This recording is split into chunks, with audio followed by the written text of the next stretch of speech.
2024년 10월 서울 하늘 위로 거대한 미사일이 모습을 드러냈습니다. 길이 18m, 무게 36톤, 세계에서 가장 무거운 재래식 탄두를 싣고 있는 이 무기의 이름은 현무5입니다. 하지만 이 미사일이 하늘을 나는 데 걸린 시간은 단 몇 분이 아니었습니다. 12년이었습니다. 불가능하다던 8톤 탄두, 풀리지 않던 추진 문제, 수십 번의 실패. 그 모든 과정의 중심에 한 여성 공학자가 있었습니다. 핵무기 없는 나라가 선택한 최선의 방어. 그 무게를 견뎌낸 사람들의 이야기를 시작합니다. 본격적인 이야기에 앞서 잠시 안내 말씀드립니다. 영상이 마음에 드셨다면 구독과 좋아요로 응원 부탁드립니다. 안녕하세요. 저는 서윤아입니다.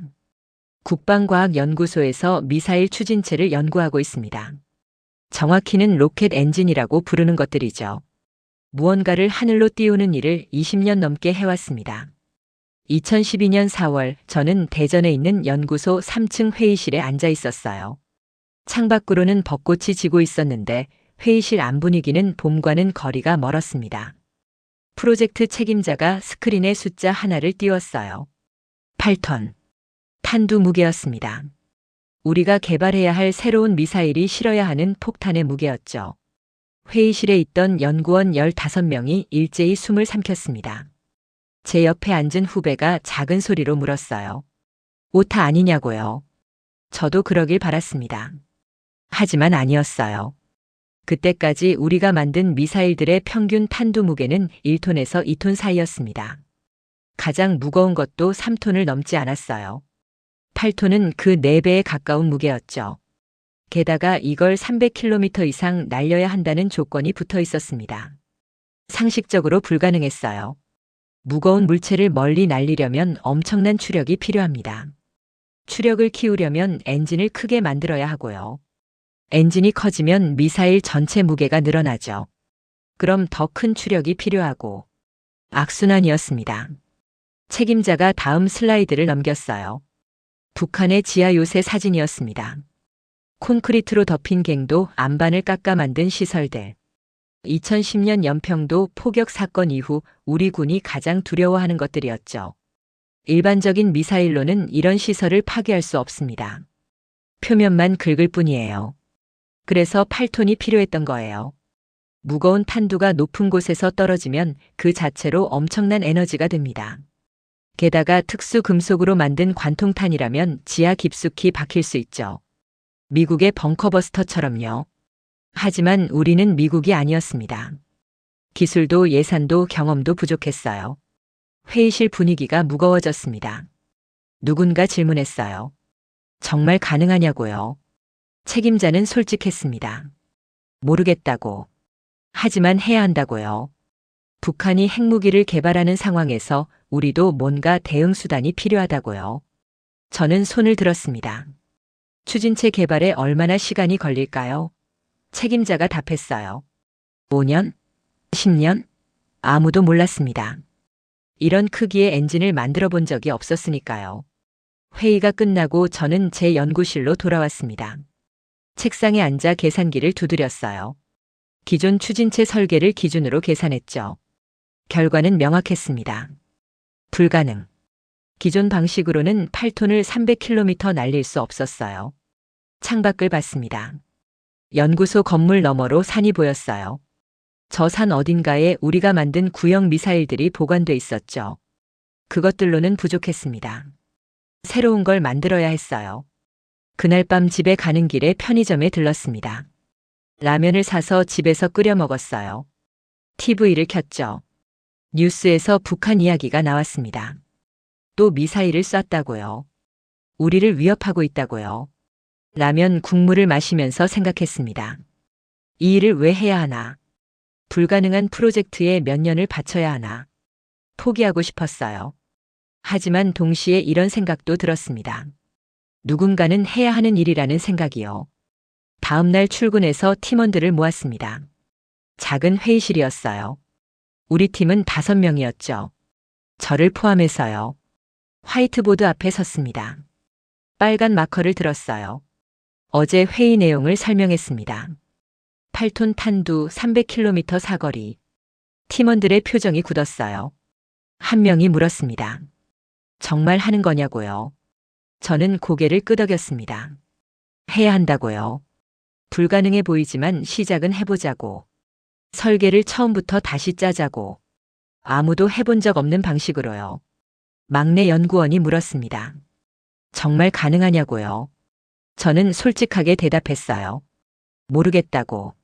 하지만 해보지 않으면 영원히 모를 거라고요. 그리고 만약 우리가 안 하면 다른 누가 하겠냐고요. 침묵이 흘렀습니다. 몇 초였지만 길게 느껴졌어요. 그리고 한 명씩 고개를 끄덕이기 시작했죠. 해보자고요. 해보자고.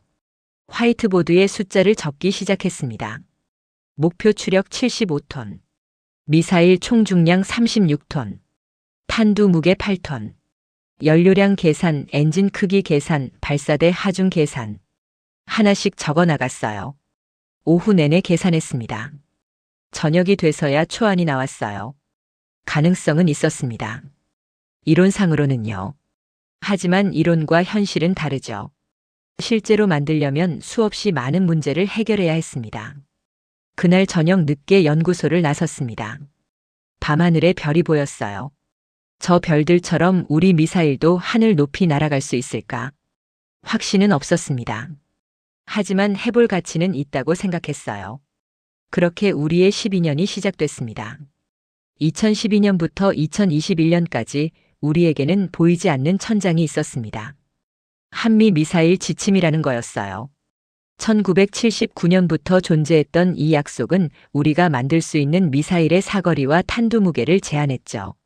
처음에는 사거리 180km, 탄두 500kg이었습니다. 이후 몇 차례 개정을 거쳐 점차 완화됐지만 여전히 제약이 많았어요. 2012년 당시 기준은 사거리 300km의 탄두 무게 제한 없음이었습니다. 겉으로 보면 우리 프로젝트는 이 범위 안에 있었죠. 하지만 실제로는 달랐어요. 8톤짜리 탄두를 실으면 무게 때문에 사거리가 크게 줄어들 수밖에 없었거든요.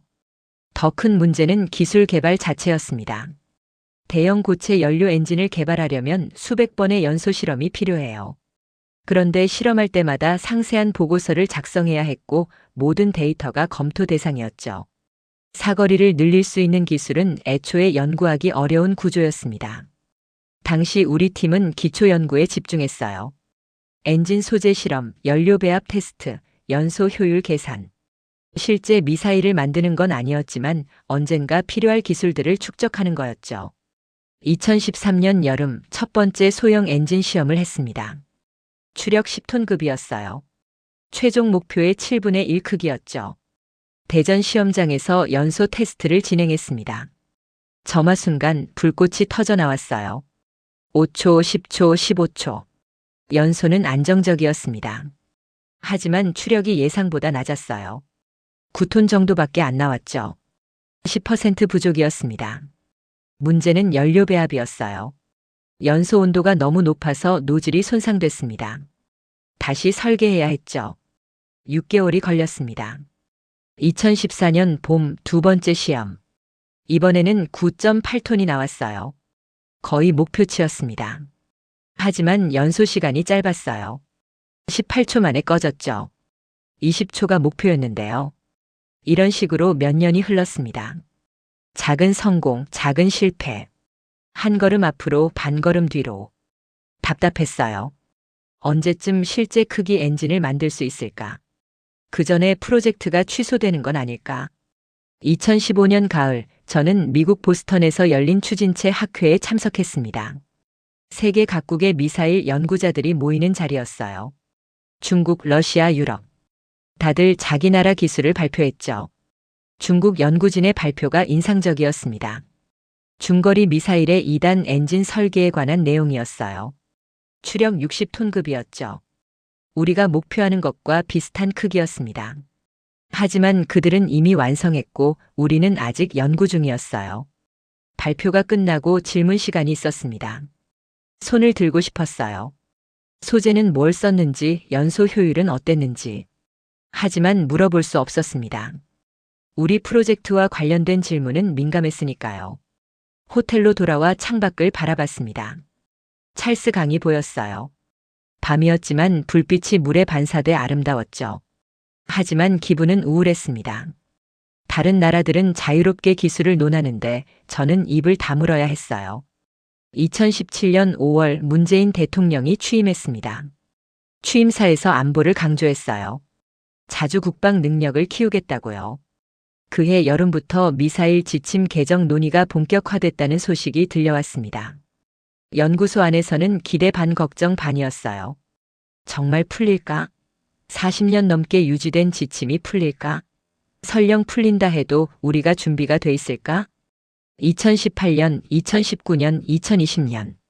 협상이 계속됐습니다. 우리는 그 사이 연구를 멈추지 않았어요. 언젠가 제안이 풀릴 거라 믿으면서요. 2021년 5월 21일 금요일 오후 3시, 저는 실험실에서 데이터를 정리하고 있었습니다. 엔진 연소 테스트 결과였어요. 그런데 갑자기 문이 벌컥 열렸습니다. 선임 연구원이었어요. 얼굴이 상기돼 있었죠. 뉴스를 보라고 했어요. 핸드폰을 꺼내 포털 사이트에 들어갔습니다. 일면 머리 기사였죠. 한미 미사일 지침 완전 해제. 한미 정상회담 결과였습니다. 42년 만이었어요. 심장이 빨리 뛰었습니다. 이제 우리는 사거리 제한 없이, 탄두 무게 제한 없이 미사일을 개발할 수 있게 됐어요. 제약이 사라진 거였죠. 실험실로 다른 팀원들도 모여들었습니다. 다들 핸드폰을 보고 있었어요. 누군가 소리쳤습니다. 됐다고. 드디어 됐다고요. 하지만 저는 복잡한 심경이었습니다. 기쁘기도 했지만 동시에 두렵기도 했어요. 이제 정말 해야 한다는 부담감이었죠. 더 이상 제한 탓을 할 수 없었습니다. 이제는 우리 실력이 시험받는 거였어요. 그날 저녁 팀 회식을 했습니다. 연구소 근처 고깃집이었어요. 누군가 건배 제의를 했습니다. 자유를 위하여. 우리는 잔을 부딪혔지만 아무도 크게 웃지 않았어요. 모두 알고 있었습니다. 이제 진짜 시작이라는 걸요. 월요일 아침 저는 설계실에 일찍 출근했습니다. 10년 동안 묵혀뒀던 설계안들을 꺼냈어요. 사거리 제한 때문에 포기했던 2단 구조, 대형 추진체 설계, 고고도 비행 계획. 이제 이것들을 다시 검토할 수 있었습니다. 화이트보드 앞에 섰습니다. 빨간 마커를 들고 숫자를 적기 시작했어요. 추력 75톤, 미사일 총 중량 36톤, 탄두 무게 8톤, 사거리 300km 이상. 이제 이 숫자들을 현실로 만들 차례였습니다. 팀원들이 하나씩 출근했어요. 화이트보드를 보더니 고개를 끄덕였습니다. 드디어 시작하는 거냐고 물었죠. 저는 대답했습니다. 그렇다고. 이제 제한 없이 갈 수 있다고요. 2022년 1월 18일 우리는 첫 번째 실물 크기 엔진 시험을 준비했습니다. 대전 연구소 외곽에 있는 시험장이었어요. 산으로 둘러싸인 외딴 곳이었죠. 거대한 콘크리트 벙커 안에 엔진을 고정하는 장치가 있었고 20m 떨어진 곳에 통제실이 있었습니다. 두꺼운 강화 유리 너머로 관찰하는 구조였어요. 일단 추진체였습니다. 75톤급 추력을 내야 하는 엔진이었어요. 길이 6m, 직경 1.5m. 지금까지 우리가 만든 것 중 가장 큰 엔진이었죠. 시험 전날 밤 저는 숙소에서 잠을 거의 못 잤습니다. 계산을 다시 확인하고 설계도를 들여다봤어요. 이론상으로는 완벽했죠. 연료 배합, 노즐 설계, 연소실 구조. 모든 게 계산대로였습니다. 하지만 이론과 현실은 다르죠. 특히 이렇게 큰 엔진은 처음이었어요. 당일 아침 6시에 일어났습니다. 샤워를 하고 옷을 입었어요. 거울을 봤죠. 피곤한 얼굴이었습니다. 하지만 오늘을 위해 10년을 준비했어요. 지칠 수 없었습니다. 7시에 시험장에 도착했습니다. 영하 5도였지만 땀이 났어요. 기술진들이 이미 와 있었죠. 최종 점검을 하고 있었습니다. 엔진에 고체 연료가 채워져 있었어요. 한번 점화하면 멈출 수 없습니다. 끝까지 타버리거나 폭발하거나 둘 중 하나예요. 통제실로 들어갔습니다. 모니터 6개가 각각 다른 데이터를 보여주고 있었어요. 엔진 내부 온도, 연소실 압력, 추력 측정값, 진동 센서, 비디오 카메라 2대. 모든 게 실시간으로 기록됐습니다. 오전 9시 최종 브리핑이 있었어요. 시험 책임자가 절차를 설명했습니다. 카운트다운 60초부터 시작, 10초 전에 자동 점화 시스템. 작동, 연소 시간 목표 60초, 출력 목표 75톤. 간단했지만 긴장됐어요. 9시 50분 전원이 대피했습니다. 통제실에만 5명이 남았어요. 저와 책임자, 데이터 분석가 2명, 안전 담당자. 모두 헬멧과 보호 장비를 착용했죠. 10시 정각 카운트다운이 시작됐습니다. 60초, 59초, 58초. 제 심장이 귀에서 뛰는 게 느껴졌어요. 손에 땀이 났습니다. 30초, 29초, 28초. 모니터만 응시했어요. 10초, 9초, 8초. 자동 점화 시스템이 작동했습니다. 녹색 불이 들어왔어요. 3, 2, 1. 점화. 순간 엄청난 불꽃이 뿜어져 나왔습니다. 벙커 전체가 진동했어요. 소음이 귀청을 찢었죠. 방음이 돼 있는 통제실인데도 굉음이 들렸습니다. 모니터에 실시간 데이터가 떴어요. 추력, 연소 온도, 압력. 숫자들이 빠르게 변했습니다. 5초가 지났습니다. 추력 62톤. 목표보다 낮았어요. 10초. 63톤. 여전히 부족했죠. 15초. 65톤. 왜 안 올라가는 거지? 데이터 분석가가 소리쳤습니다. 연소 불균형이라고요. 모니터를 봤어요. 불꽃의 색깔이 고르지 않았습니다. 왼쪽이 더 밝고 오른쪽이 어두웠어요. 연소가 균일하지 않다는 뜻이었죠. 30초가 지났습니다. 추력이 66톤까지 올라갔지만 더 이상 오르지 않았어요. 40초. 65톤으로 다시 떨어졌습니다. 50초. 64톤. 오히려 줄어들고 있었어요. 58초 연소 종료. 불꽃이 꺼졌습니다. 시험장이 조용해졌어요. 흰 연기만 가득했습니다. 기술진이 환기 시스템을 켰고 연기가 천천히 빠져나갔죠. 아무도 말이 없었습니다. 모두 모니터를 보고 있었어요. 데이터는 명확했습니다. 평균 추력 65톤. 목표인 75톤에 10톤이나 부족했어요. 13% 차이였습니다. 책임자가 입을 열었어요. 실패라고요. 부분 실패.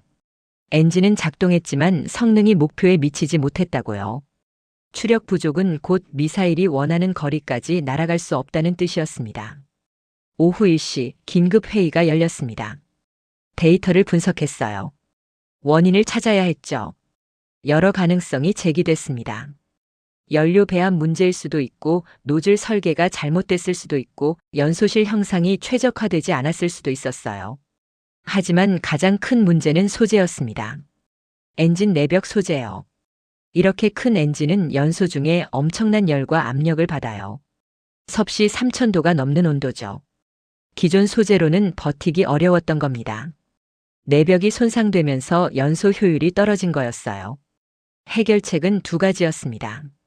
첫째, 더 강한 소재를 쓴다. 둘째, 냉각 시스템을 개선한다. 2가지 다 시간과 돈이 많이 드는 작업이었죠. 회의가 끝나고 저는 혼자 시험장에 남았습니다. 식어가는 엔진을 보러 갔어요. 검게 그을린 노즐, 갈라진 부분들. 내벽을 손으로 만졌습니다. 거칠었어요. 예상보다 심하게 손상됐더군요. 해가 지고 있었습니다. 하늘이 붉게 물들었어요. 아름다운 저녁이었지만 기분은 우울했습니다. 10년을 준비했는데 첫 시험에서 실패했어요.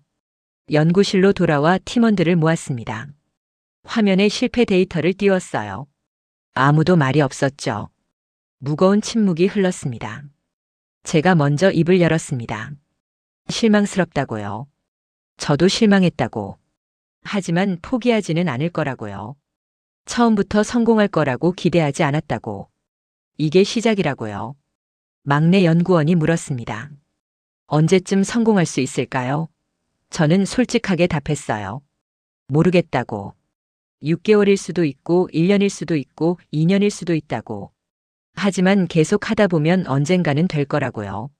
그날 밤 집에 가는 차 안에서 생각했습니다. 36톤을 띄운다는 건 정말 어려운 일이었어요. 불가능에 가까웠죠. 하지만 완전히 불가능하지는 않을 거라고. 그렇게 믿고 싶었습니다. 챕터 3글자 수 2498자 공백 포함.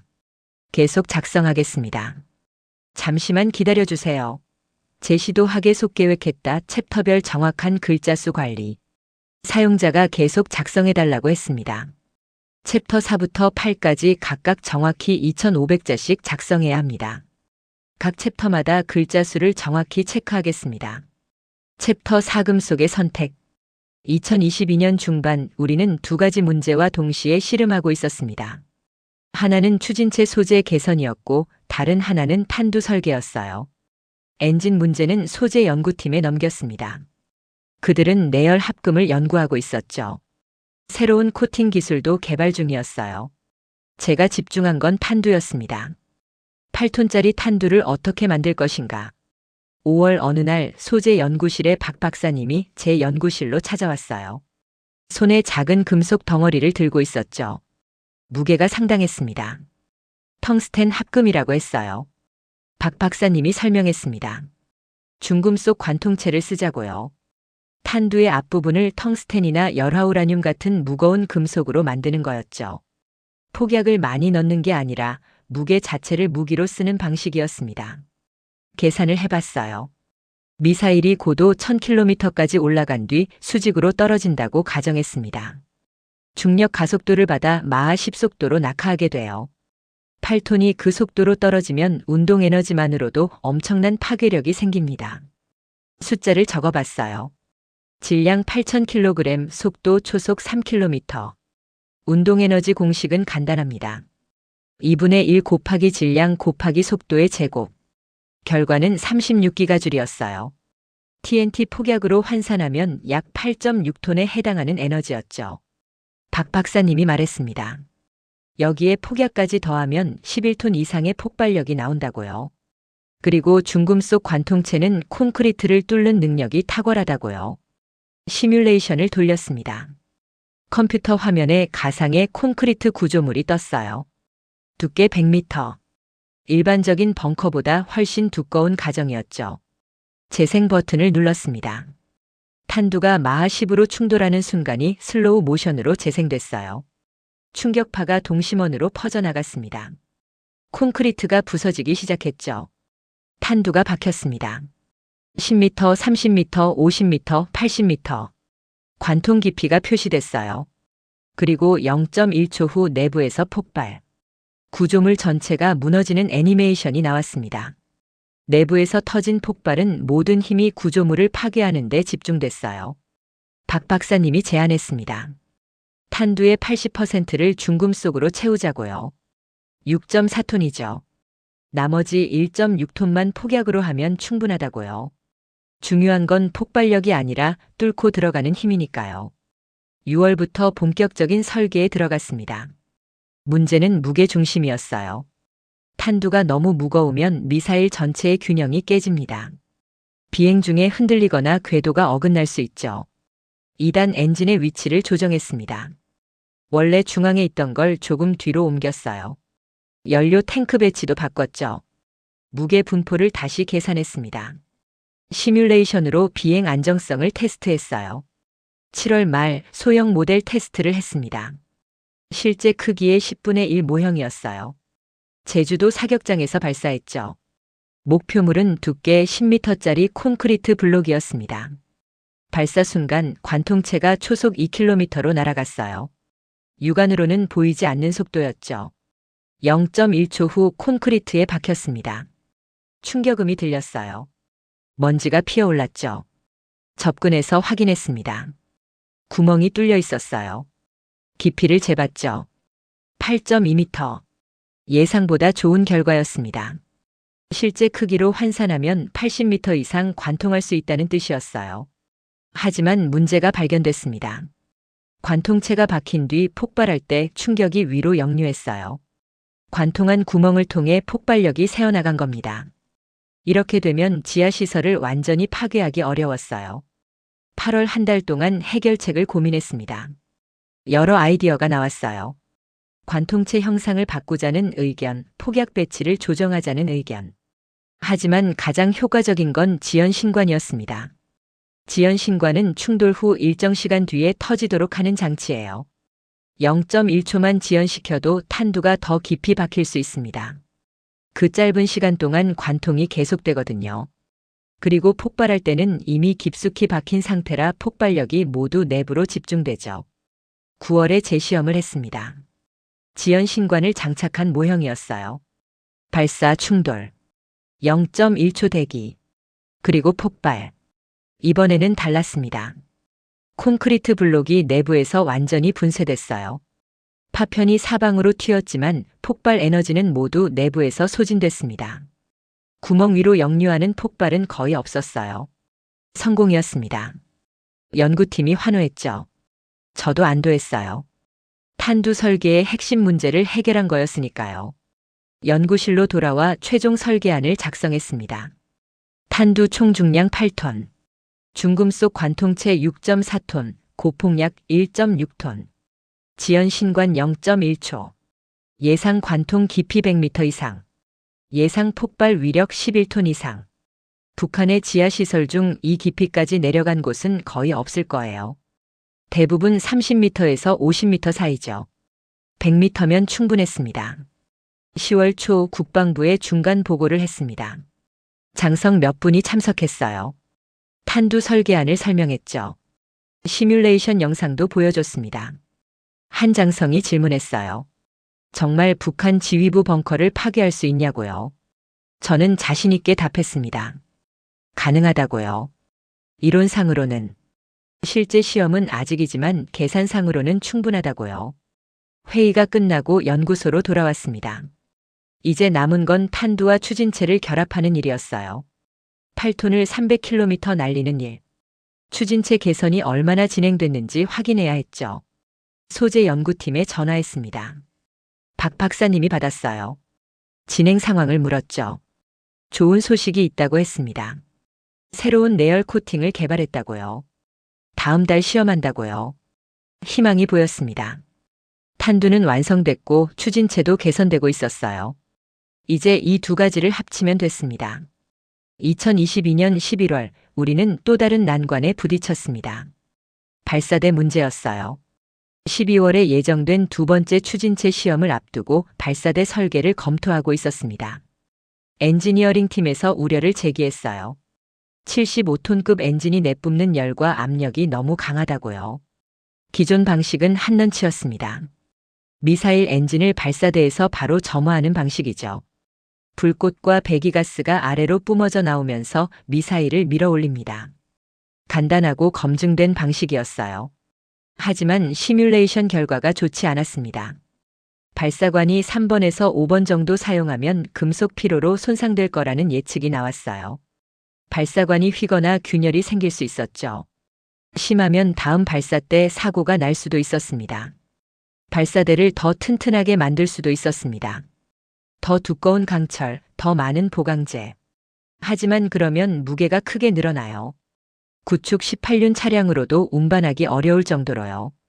게다가 제작 비용도 2배 이상 늘어났습니다. 딜레마였어요. 발사대를 튼튼하게 만들면 너무 무겁고 가볍게 만들면 내구성이 부족했죠. 어느 날 밤 저는 집에서 유튜브를 보고 있었습니다. 북한 미사일 관련 영상이었어요. 2022년 3월 공개된 화성 17형 발사 장면이었죠. 대륙간탄 도미사일이었습니다. 영상을 주의 깊게 봤어요. 발사 순간이 특이했습니다. 미사일이 먼저 위로 솟구쳤어요. 엔진 불꽃 없이요. 3m쯤 떠오른 뒤에야 엔진이 점화됐죠. 일시정지를 눌렀습니다. 화면을 확대해서 봤어요. 발사관 아래에서 가스가 분출되는 게 보였습니다. 압축가스였어요. 콜드런치 방식이었죠. 순간 머리를 스쳤습니다. 우리도 이 방식을 쓸 수 있지 않을까? 다음 날 아침 일찍 출근했어요. 자료를 찾아봤습니다. 러시아의 토포렘, 중국의 둥펑 41. 대형 미사일들은 대부분 콜드런치를 썼어요. 이유가 있었던 겁니다. 콜드런치는 압축가스로 미사일을 발사관 밖으로 밀어내고 공중에서 엔진을 켜는 방식이에요. 이렇게 하면 발사대가 엔진의 열과 압력에 직접 노출되지 않습니다. 발사관 수명이 크게 늘어나죠. 오전 회의에서 제안했습니다. 콜드런치로 전환하자고요. 회의실이 술렁였어요. 많은 반대 의견이 나왔죠. 책임자가 말했습니다. 기술적으로 복잡하다고요. 압축가스 시스템을 새로 설계해야 하고 공중 점화 메커니즘도 개발해야 한다고요. 시간도 돈도 많이 든다고요. 저는 장점을 설명했어요. 발사대 수명이 10배 이상 늘어난다고요. 정비 시간도 줄어들죠. 전쟁 상황에서는 빠른 재장전이 중요합니다. 발사대가 오래 버틸수록 더 많은 미사일을 쏠 수 있어요. 또 다른 장점도 있었습니다. 발사 성공률이 올라간다는 거예요. 만약 엔진에 문제가 있어도 미사일이 이미 발사관 밖에 있으니 발사대는 안전하죠. 한넌치였다면 발사관 안에서 폭발할 수도 있었어요. 2주 동안 집중 검토했습니다. 설계팀, 제작팀, 시험팀이 모두 모여서 토론했어요. 가능성을 계산하고 위험을 평가했죠. 해외 사례를 분석했습니다. 결론은 이거였어요. 어렵지만 가능하다. 시간은 6개월 정도 더 걸리지만 장기적으로는 이득이다. 12월 말 최종 결정이 났습니다. 콜드런치로 간다. 책임자가 선언했어요. 이미 늦었다고 생각하지 말라고요. 제대로 만드는 게 빨리 만드는 것보다 중요하다고요. 2023년 1월부터 시스템 설계에 들어갔습니다. 압축가스는 질소를 쓰기로 했어요. 헬륨도 고려했지만 비용이 너무 높았죠. 질소면 충분했습니다. 압력은 150기압으로 정했어요. 36톤을 3m 높이로 밀어 올리는데 필요한 힘이었죠. 가스 탱크 용량도 계산했습니다. 실린더 직경, 분사 속도 모든 걸 시뮬레이션했어요. 공중 점화 시스템도 설계했습니다. 고도 센서가 3m를 감지하면 자동으로 엔진에 점화 신호를 보내는 방식이었어요. 시간차는 0.05초. 이보다 늦으면 미사일이 다시 떨어지기 시작합니다. 이보다 빠르면 발사관과 충돌할 수 있었어요. 백업 시스템도 만들었습니다. 고도 센서가 고장나면 타이머가 작동하도록요. 발사 후 0.2초에 점화하는 거죠. 이중 안전장치였습니다. 4월에 모형 시험을 했습니다. 실제 크기의 5분의 1 모형이었어요. 무게 1.4톤. 작은 발사관을 만들고 질소 압력 시스템을 설치했죠. 시험장에 모형을 장착했습니다. 카운트다운. 3, 2, 1 발사. 쉬타는 소리와 함께 모형이 솟구쳤어요. 60cm 높이. 그리고 작은 엔진이 점화됐습니다. 불꽃이 터졌죠. 모형은 하늘로 날아갔습니다. 성공이었어요. 물론 실제 크기에서도 될지는 알 수 없었지만 개념은 검증됐습니다. 콜드런치가 작동했어요. 5월부터 실물 크기 시스템 제작에 들어갔습니다. 발사관 길이 20m, 직경 1.8m. 질소 탱크는 발사대 차량 아래 설치됐어요. 압력 조절 밸브, 분사 노즐, 안전장치. 모든 게 새로 만들어졌습니다. 7월 테스트용 미사일을 만들었습니다. 실제 무게와 똑같지만 연료는 채우지 않은 덤이었어요. 36톤. 이걸로 콜드런치 시험을 하는 거였죠. 8월 초 첫 시험 날이 왔습니다. 대전 시험장이었어요. 발사대에 더미 미사일을 장착했습니다. 모든 센서를 연결했죠. 카운트다운 시작. 10초, 9초, 8초. 제 손에 땀이 났습니다. 3, 2, 1 발사. 쉬익. 엄청난 가스 분사 소리였어요. 미사일이 천천히 솟구쳤습니다. 1m, 2m, 3m. 정확했어요. 그리고 점화 신호. 이번에는 실제 엔진이 아니라 모의 신호였지만 타이밍은 완벽했습니다. 3.02m에서 신호가 발생했어요. 0.02m 오차. 허용 범위 아니었죠. 미사일은 계속 올라가다가 포물선을 그리며 떨어졌습니다. 미리 준비한 안전 그물에 착지했어요. 충돌음이 들렸죠. 성공이었습니다. 콜드런치 시스템이 작동했어요. 이제 실제 엔진과 결합해서 시험할 차례였습니다.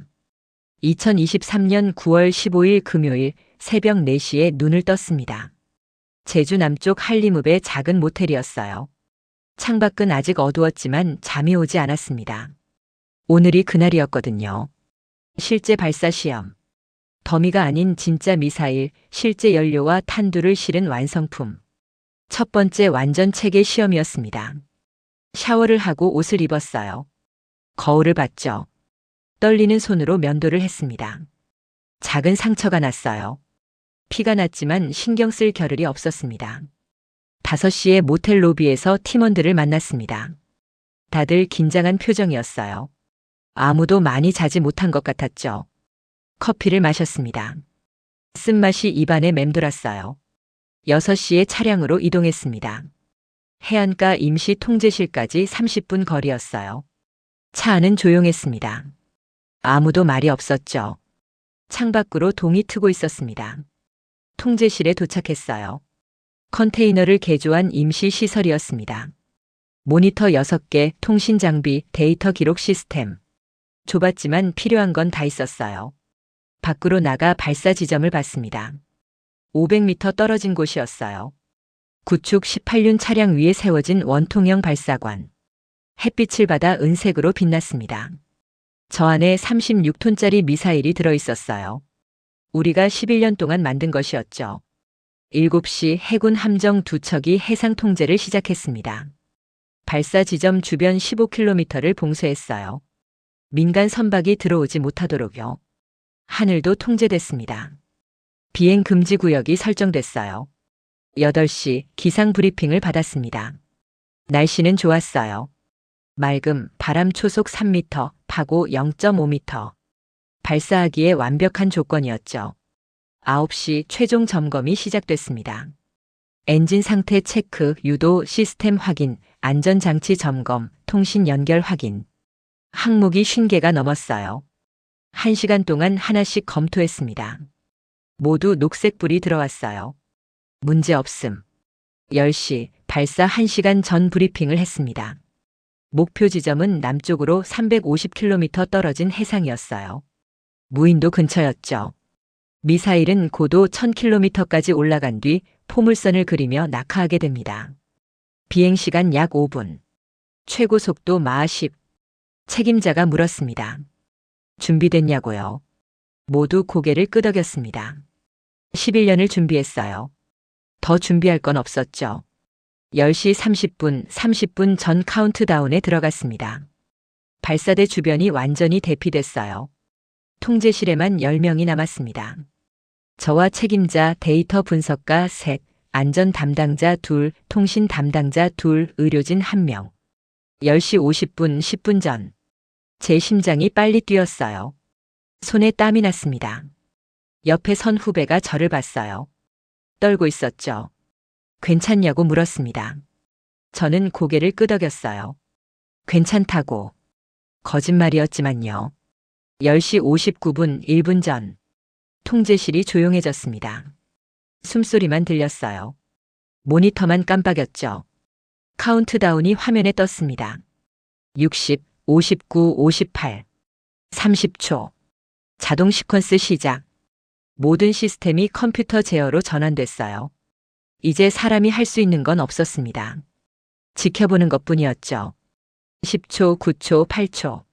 발사관 뚜껑이 열렸습니다. 카메라에 잡혔어요. 3, 2, 1. 발사. 처음에는 소리가 없었습니다. 콜드런치였으니까요. 질소가스가 분출됐어요. 발사관 아래에서 하얀 가스가 퍼져나갔죠. 미사일이 천천히 솟아올랐습니다. 1m, 2m, 3m. 그리고 점화. 엄청난 불꽃이 터져 나왔습니다. 75톤급 추력이었어요. 하얀 연기가 사방으로 폭발했고 굉음이 500m를 달려와 통제실을 흔들었죠. 건물이 진동했습니다. 유리창이 떨렸어요. 미사일이 가속했습니다. 엄청난 속도로요. 3초 만에 100m를 올라갔어요. 5초에 200m. 10초에 시야에서 사라졌죠. 하늘에 하얀 연기 자국만 남았습니다. 모니터로만 추적할 수 있었어요. 레이더가 궤적을 그렸습니다. 상승각도 75도, 속도 마하 3, 마하 5, 마하 7. 계속 빨라졌어요. 1분 20초 1단 분리. 화면에 표시됐습니다. 2단 엔진 점화. 불꽃이 다시 보였어요. 계속 올라갔습니다. 고도 400km, 600km, 800km. 2분 50초 최고점 도달. 고도 1015km였어요. 목표가 1000km였으니 거의 정확했죠. 엔진이 꺼졌습니다. 이제 낙하 단계였어요. 미사일이 포물선을 그리며 떨어지기 시작했습니다. 중력만 작용하는 자유낙하였어요. 속도가 빨라졌습니다. 마하 5, 마하 7, 마하 9. 3분 30초 대기권 재진입. 탄두가 공기와 마찰하면서 붉게 달아올랐어요. 적외선 카메라에 잡혔습니다. 불덩이처럼 보였죠. 속도가 마하 10까지 올라갔습니다. 4분 30초. 목표 지점에 접근하고 있었어요. 해상 관측선에서 보고가 들어왔습니다. 시야에 들어왔다고요. 5분 8초 착탄. 목표 지점에서 47m 떨어진 곳이었습니다. 오차 0.013%. 완벽했어요. 해상에 거대한 물기둥이 솟아올랐죠. 높이가 50m는 됐을 거예요. 몇 초 뒤 굉음이 들렸습니다. 쾅! 통제실이 폭발했습니다. 환호성이 터져 나왔어요. 박수가 쏟아졌죠. 누군가 소리쳤습니다. 성공이라고. 성공이라고요. 저는 의자에 주저앉았습니다. 다리에 힘이 완전히 풀렸어요. 눈물이 났습니다. 참으려 했지만 참을 수가 없었어요. 옆에 있던 후배도 울고 있었죠. 우리는 서로를 껴안았습니다. 11년이었습니다. 2012년 그 불가능한 주문서를 받았던 날부터 수백 번의 실패, 수천 번의 계산, 수만 시간의 밤샘. 그 모든 게 이 5분 안에 있었어요. 책임자가 제 어깨에 손을 올렸습니다. 수고했다고요. 잘했다고요. 저는 고개를 끄덕일 수밖에 없었습니다. 감사하다는 말조차 나오지 않았어요. 2024년 10월 1일 화요일, 저는 서울공항 한쪽 구석에 서 있었습니다. 국군의 날 기념행사였어요. 건군 76주년이었죠. 10년 만에 열리는 대규모 시가행진이었습니다. 군 장비들이 활주로에 줄지어 서 있었어요. 전차, 장갑차, 자주포, 미사일 발사대들. 햇빛을 받아 반짝였습니다. 그 중에 하나가 우리 것이었어요. 현무5. 정식 명칭이 붙은 지 한 달이 됐죠. 구축 18륜 차량 위에 세워진 원통형 발사관. 길이 18m, 직경 1.6m. 은색 발사관이 위풍당당하게 서 있었어요. 컨테이너처럼 보이는 발사관 안에 미사일이 들어 있었습니다. 사람들은 대부분 그게 뭔지 몰랐어요. 아직 공개 전이었으니까요. 저는 관람객 구역에 있었습니다. 특별 초대를 받았지만 주단 앞에 앉고 싶지 않았어요. 그냥 멀리서 조용히 지켜보고 싶었습니다. 오전 9시 30분 의장대가 입장했습니다. 군악대 연주가 시작됐어요. 대통령과 참모들이 착석했죠. 국민들은 관람석에 가득 찼습니다. 어린아이들이 태극기를 흔들었어요. 카메라가 여기저기서 플래시를 터뜨렸죠. 10시 정각 행진이 시작됐습니다. 먼저 보병 부대였어요. 정렬된 발걸음, 날카로운 구령. 박수가 터져 나왔죠. 그 다음 기갑부대. K2 전차들이 지나갔습니다. 함성이 들렸어요. 아이들이 손을 흔들었습니다. 특수부대, 해병대, 공수부대. 하나씩 지나갔어요. 그리고 미사일 부대 차례가 왔습니다. 현무2가 먼저 나왔어요. 익숙한 모습이었죠. 그 다음 현무3 순항미사일. 하얀 원통형 발사관이었습니다. 현무4도 지나갔어요. 관중석에서 박수가 쏟아졌습니다. 그리고 마지막. 현무5였습니다. 아나운서의 목소리가 확성기로 퍼졌어요. 세계 최고 수준의 재래식 탄두를 탑재한 전략 미사일입니다. 탄두 중량 8톤, 북한 전 지역에 대한 초정밀 타격이 가능합니다. 관중석이 술렁였습니다. 8톤? 저 큰 차량에 뭐가 실려 있는 거지?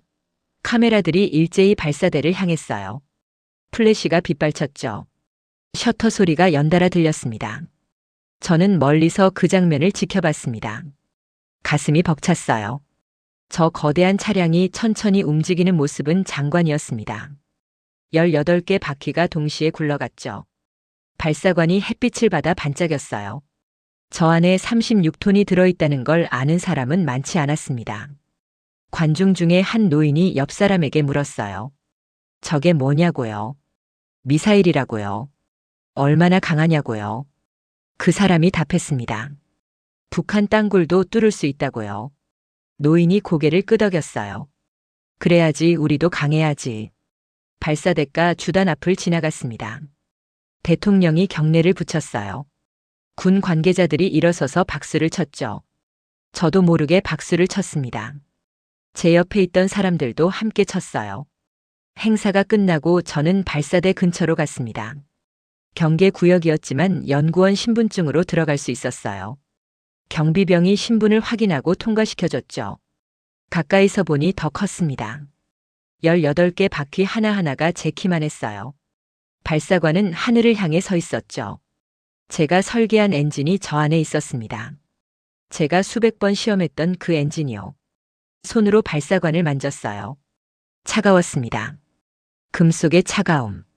11년 동안 이걸 만들기 위해 얼마나 많은 사람이 밤을 새웠을까?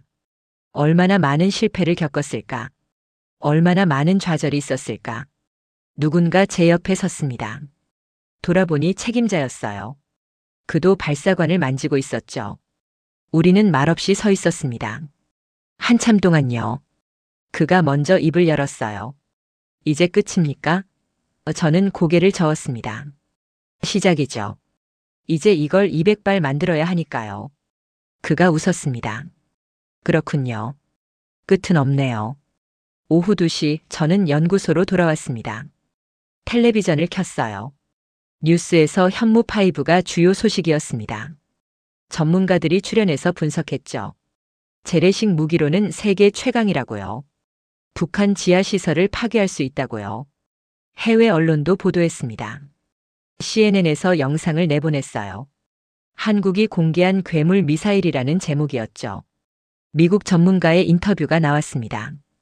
헤리티지 재단의 로버트 피터스였어요. 재래식 탄두로는 최상위급입니다. 우리의 MOP 벙커버스터와 같은 범주죠. 북한의 대부분 지하시설을 파괴할 수 있을 겁니다. 하지만 이어지는 말도 있었습니다. 그러나 핵무기와는 비교할 수 없습니다. 아무리 강력해도 전술에게는 못 미쳐요. 맞는 말이었어요. 우리는 핵이 없으니까요. 재래식으로 최선을 다할 뿐이었죠.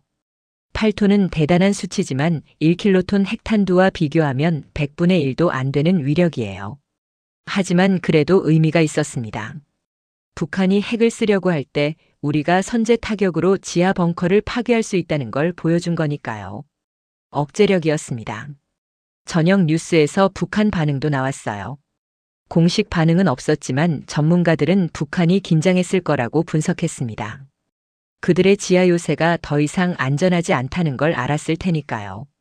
밤 10시 집에 돌아왔습니다. 소파에 앉아 맥주를 마셨어요. 텔레비전을 껐죠. 조용했습니다. 오늘 하루가 주마등처럼 지나갔어요. 2012년 그 회의실. 불가능해 보이던 숫자들. 10년의 제한. 첫 실패. 소재 개선. 콜드런치 결정. 제주 난방의 성공. 그리고 오늘의 공개. 11년이 이렇게 지나갔구나. 감회가 새로웠습니다. 다음 날 출근했어요. 연구소는 평소와 같았습니다. 어제 전국이 우리 미사일을 봤지만 우리는 여전히 데이터를 분석하고 설계도를 수정했죠. 일상은 계속됐습니다. 후배가 물었습니다. 이제 좀 쉴 수 있죠? 저는 웃었어요. 현무6도 개발해야 해요. 더 강력한 버전이요. 후배가 한숨을 쉬었습니다. 끝이 없네요. 점심시간에 창밖을 봤어요. 가을 하늘이 맑았습니다. 저 하늘 위로 우리가 만든 미사일이 날아갔었죠. 1000km 높이까지. 그리고 앞으로도 날아갈 거예요. 하지만 실제로 쓰이지 않기를 바랍니다. 그게 최선이니까요. 2025년 11월 18일, 저는 충북 보은에 있는 한화에어로스페이스 공장에 와 있습니다. 양산 라인이었어요. 거대한 공장 안에 현무5 부품들이 조립 라인을 따라 흘러가고 있었죠. 1단 추진체, 2단 추진체, 유도장치, 탄두 모듈, 발사관. 각 공정마다 작업자들이 정밀하게 조립하고 있었습니다. 한쪽에서는 크레인이 75톤급 엔진을 들어 올리고 있었어요. 제가 설계한 그 엔진이었죠. 천천히 발사관 안으로 들어갔습니다. 밀리미터 단위의 정밀한 작업이었어요. 1mm만 어긋나도 발사 때 문제가 생길 수 있었으니까요. 공장장이 저를 안내했습니다. 50대 중반의 엔지니어였어요. 이 공장에서 30년을 일했다고 하더군요. 연간 70발이 목표입니다. 한 달에 6발 정도죠. 지금까지 45발 정도 완성했습니다. 45발. 1년 전 양산을 시작했으니 계획대로였어요. 목표는 200발이었습니다. 3년이면 달성할 수 있겠죠. 왜 그렇게 많이 만듭니까? 제가 물었어요. 공장장이 답했습니다. 억제력이죠. 미사일이 많을수록 북한이 함부로 움직이기 어렵습니다. 한 발로는 부족해요. 맞는 말이었습니다. 전쟁이 나면 미사일은 소모품이에요. 한 번 쓰면 끝이죠. 수백 발이 있어야 의미가 있습니다. 계속 쏠 수 있다는 걸 보여줘야 하니까요. 다음 공정으로 이동했습니다. 최종 검수 구역이었어요. 완성된 미사일이 발사관에 밀봉되고 있었죠. 작업자가 용접을 했습니다.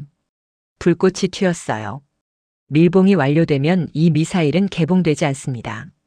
실제 발사할 때까지요. 이제 어디로 갑니까? 제가 물었어요. 공장장이 답했습니다. 미사일 사령부로 옮겨집니다. 계룡대 근처죠. 정확한 위치는 저도 모릅니다. 기밀이거든요. 실제 배치 현장은 볼 수 없었어요. 하지만 들은 바로는 이렇습니다. 산속 갱도에 보관되고 유사시 발사대에 실어 이동한다고요. 북한이 위치를 알 수 없게요. 게릴라전처럼 기동하는 거죠. 공장을 나와 근처 카페에 들렀습니다. 아메리카노를 주문했어요. 창가에 앉아 커피를 마시면서 생각했습니다. 지난 13년을 돌아봤죠. 2012년 4월 그 회의실에서 시작했습니다. 불가능해 보이던 숫자들. 8톤, 36톤, 300km. 하나하나가 산이었어요. 넘을 수 없을 것 같았죠. 한미 미사일 지침 때문에 10년을 기다렸습니다. 답답했어요. 하고 싶은 연구를 못했죠. 2021년 지침이 풀렸을 때 기쁨보다 두려움이 컸습니다. 이제 진짜 해야 한다는 부담감이었어요. 2022년 첫 연소 시험은 실패였습니다. 추력 부족. 10톤이나 모자랐어요. 좌절했죠. 하지만 포기하지 않았습니다. 소재를 바꾸고 설계를 수정했어요. 탄두 개발도 쉽지 않았습니다. 8톤을 어떻게 관통탄으로 만드느냐. 중금속 합금, 지연 신관, 무게 중심 조정. 하나하나 해결해 나갔죠. 콜드런치 결정은 모험이었습니다. 기존 방식을 버리고 새로운 방식을 택한 거였어요. 시간과 돈이 더 들었지만 옳은 선택이었습니다. 2023년 9월 제주 남방. 첫 성공. 제 인생에서 가장 감격적인 순간이었어요. 11년의 노력이 5분 안에 증명됐죠. 울었습니다. 부끄럽지 않았어요. 2024년 10월 공개. 전 국민이 봤습니다. 해외 언론도 보도했죠. 우리가 만든 무기가 세계의 주목을 받았어요. 자랑스러웠습니다. 그리고 지금 2025년 11월. 양산이 진행 중입니다. 45발이 완성됐고 연말까지 60발을 목표로 하고 있어요. 실전 배치도 시작됐습니다. 커피를 다 마셨습니다. 쓴맛이 입안에 남았어요. 일어서서 계산을 하고 나왔습니다. 주차장으로 걸어가면서 하늘을 봤어요. 구름 한 점 없이 맑았습니다. 차에 타서 시동을 걸었어요. 라디오를 켰죠. 뉴스가 나왔습니다. 북한이 또 미사일을 쐈다고요. 단거리였대요. 도발이었죠. 한숨이 나왔습니다. 언제까지 이럴까? 언제까지 미사일로 서로를 위협할까? 평화는 언제 오는 걸까? 하지만 현실은 냉혹했습니다. 북한이 핵을 포기하지 않는 한 우리도 무기를 만들어야 해요. 억제력이 없으면 안전도 없으니까요. 역설적이죠. 평화를 위해 무기를 만든다니. 하지만 이게 우리가 선택한 길이었어요. 핵 없는 나라가 선택한 방법. 재래식 무기를 극한까지 발전시키는 것. 연구소로 돌아왔습니다. 제 책상 위에 새로운 서류가 놓여 있었어요. 현무6 개발 계획서였죠. 더 무거운 탄두, 더 긴 사거리. 10톤급 탄두를 검토 중이라고 했습니다. 서류를 넘겼어요. 수백 페이지였죠. 또 몇 년이 걸리겠구나. 또 수백 번의 시험을 해야겠구나. 또 실패하고 또 일어서야겠구나. 하지만 불평하지 않았습니다. 이게 제 일이니까요. 평화를 지키는 일. 역설적이게도 무기를 만들어서요. 무기는 쓰이지 않을 때 가장 훌륭합니다. 그게 제가 믿는 진리예요. 창밖을 봤습니다. 저 멀리 산이 보였어요. 어디선가 우리 미사일이 대기 중일 겁니다. 발사관 안에 봉인돼서요. 깊은 갱도 속에서요. 사용되지 않기를 바랍니다. 영원히요. 하지만 필요하다면 언제든 작동할 준비가 돼 있죠. 그게 억제력의 본질이에요. 쓸 수 있지만 쓰지 않는 것. 후배가 제 연구실로 들어왔습니다. 박사님, 현무식스 회의가 30분 후래요. 저는 고개를 끄덕였어요. 알았어. 준비하고 갈게. 후배가 나가고 저는 잠시 앉아 있었습니다. 13년 전 그날을 떠올렸어요. 2012년 4월 불가능해 보이던 8톤. 이제 10톤을 이야기하고 있네요. 웃음이 나왔습니다. 불가능은 없구나.